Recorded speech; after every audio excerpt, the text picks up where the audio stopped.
Hi, I'm Rick Steves. It's a cool morning here in Luxor in Egypt, and we're at the biggest palace, biggest temple anywhere. This is the Temple of Amun, and he was the god of gods, the god of the empire, the god of Egypt.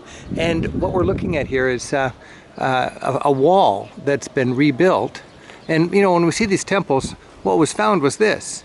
And all of these fragments are waiting to be reconstructed, stacked up as they were in a wall like this. Now this temple is 64 acres, and it was built between the year 2000 until 2000 BC until 100 AD.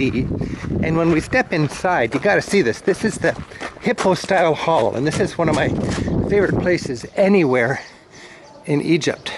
A forest of columns,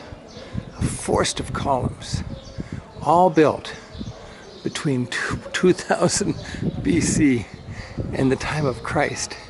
And this is a temple to the greatest god in Egypt, Amun Khonsu, the god, his wife, and the child. Kind of like Mary, Jesus, and Joseph, but a little less humble. By the way, I've been here a week.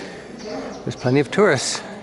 And I've looked and looked and looked, and there's not a single American on the streets anywhere. Nobody from the land of the free and the home of the brave. But plenty of tourists. We Americans got to figure it out. Wow! Temple of Amun in Luxor. We are in Egypt.